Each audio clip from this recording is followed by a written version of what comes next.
큰 폭락장, 그 하락장 속에서 주식으로 수익을 낼 수 있는 방법이 궁금하시다면 오늘 영상을 끝까지 보시기 바랍니다. 안녕하세요, 알렉스강입니다. 지난 영상에서 연말 폭락장이 올 가능성이 높은 이유를 말씀드렸습니다.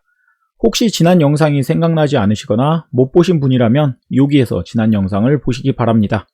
지난 영상에서 미처 다루지 못한 사항인데 내년 3월에 공매도도 한시적 금지가 폐지가 되죠. 그러면 지금까지 상승한 우리나라 증시를 기관, 외국인이 가만히 둘까요? 아니면 공매도를 왕창 때려서 하락시키고 다시 저점에서 매수할까요? 이번엔 공매도로 할 겁니다. 이런 상황을 포함해서 대주주 양도세 요건 강화에 대한 정책이 어찌되었던 일단 연말 하락 가능성은 예년보다 높은 상황입니다. 그래서 오늘은 연말 하락장이 올 가능성이 높은 시점, 어떻게 투자를 해야 손실을 피하고 수익을 만들 수 있을지에 대해 생각해 보려고 합니다. 연말 하락장의 가능성이 크다는 전망에 대해 지난 10년간 지수 차트를 중심으로 살펴봤었습니다.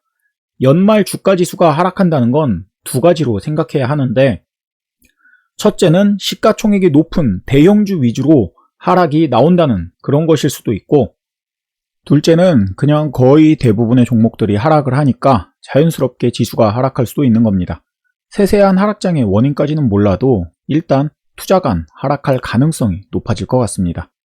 예를 들어 지난 주식 상승기에 10종목을 매수하면 그 중에 6, 7종목은 수익이 났을 겁니다. 하지만 하락장에서 10종목을 매수하면 8에서 9종목 정도는 손실이 날 수밖에 없습니다. 그렇기 때문에 제 주식의 바다에서 서핑하듯 투자하라 라는 이 책을 통해 설명드린 부분이지만 증시의 큰 흐름을 읽고 투자하는 게 투자 성공 확률을 높일 수 있는 방법입니다. 그러니 일단 하락장이 시작될 것 같은 그런 분위기가 되면 가급적 보유 종목을 정리하는 그런 방법이 있습니다. 수익이 난 종목을 정리하는 건 마음도 가볍죠. 하지만 손실 중인 종목을 정리하는 건 정말 어려운 문제입니다. 지금 마이너스 손실 종목인데 어떻게 해야 하나요? 손절을 해야 하나요? 이런 궁금증을 가진 투자자가 많을 텐데 투자 결정은 본인이 해야 하는 상황이니 정말 어려운 질문이죠. 사실 하락인 줄 알고 팔았다가 다음날 조금이라도 오르면 정말 더 아깝습니다. 하지만 하락장 속에서 손실을 더 키울 건지 아니면 일단 비는 피하고 볼 것인지를 생각해 보시고 투자 결정을 내려야 합니다. 참고로 2002년 노벨 경제학상을 수상한 데니얼 카너먼 교수의 이론에 설명된 내용인데 투자자의 의사결정에서 손실 회피에 대한 경향이 너무 강하다는 거죠. 그래서 수익의 기쁨보다 손실의 고통이 2배 정도 더 크기 때문에 손실이 난 주식에 대해서 계속 하락하더라도 혹시나 반등하면 어쩌나 하는 생각으로 계속 들고 있는 겁니다. 그런데 그냥 모든 주식을 팔기만 하면 손실을 피할 수는 있지만 수익도 없어지겠죠. 그러면 수익을 낼 수 있는 방법은 뭐가 있을까요? 먼저 채권 투자가 있습니다. 수익률은 주식보다 낮지만 꾸준히 조금씩이라도 안정적인 수익을 낼 수 있죠. 코덱스 단기 채권이라는 이 채권의 2015년 이후 월봉을 보세요. 계속 양봉이죠. 매월 양봉입니다. 잃지 않는 투자죠. 채권은 네이버 금융 여기에서 채권을 검색하면 채권 종류들이 쭉 나옵니다. 거기에서 여러분이 사람들이 많이 거래하는 그런 종류, 예를 들어 코덱스 단기 채권 이런 것도 괜찮을 수가 있어요. 채권의 투자 수익률이 낮은 게 불만이라면 채권과 주식을 적절하게 배분해서 투자하는 방법도 있습니다. 이것도 최소한 잃지 않는 투자 방법인데, 그런데 증시가 하락장이라는 걸 가정한 상황이기 때문에 채권의 비중을 조금 더 많이 가져가야 합니다. 예를 들어 1000만 원을 투자한다면 900만 원이나 800만 원 정도를 채권에 투자를 하고 나머지 한 200만 원 정도만 주식에 매수를 하는 거죠. 이렇게 정말 짧게 단기 투자로 테마주 위주로 접근하는 게 좋습니다. 어차피 실적이나 장기적인 상승세를 기대할 수 없는 하락장 상황이기 때문에 테마주로 돈이 쏠리기 마련이죠. 그러니 일부 손실을 감안하더라도 이런 테마주에 정말 소액으로만 접근하는 게 좋겠습니다.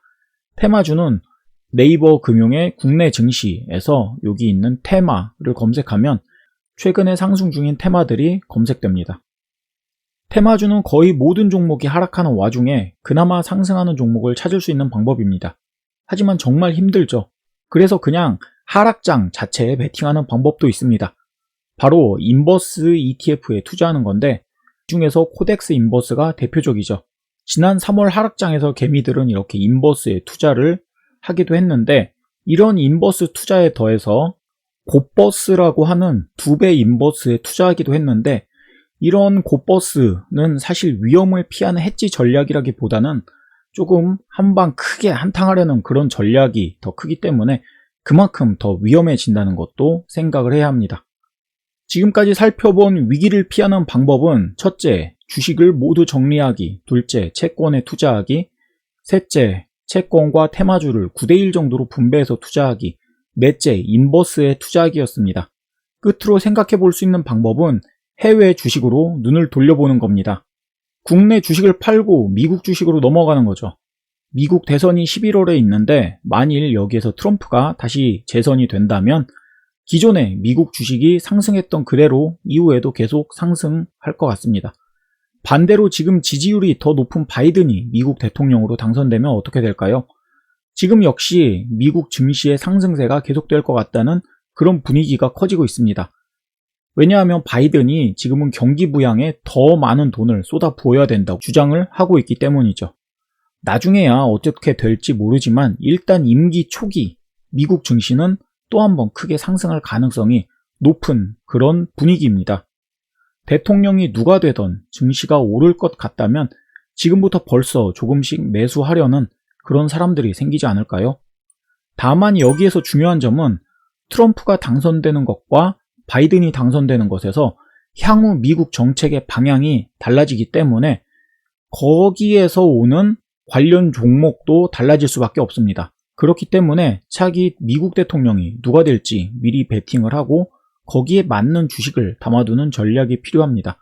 우리가 미국 주식으로 넘어갈 때 차기 대통령에 따라 달라질 미국 주식 투자 종목에 대한 이야기는 또 다음 영상에서 자세히 살펴보겠습니다. 구독과 좋아요도 눌러주시고 다음 영상도 기다려주세요. 감사합니다.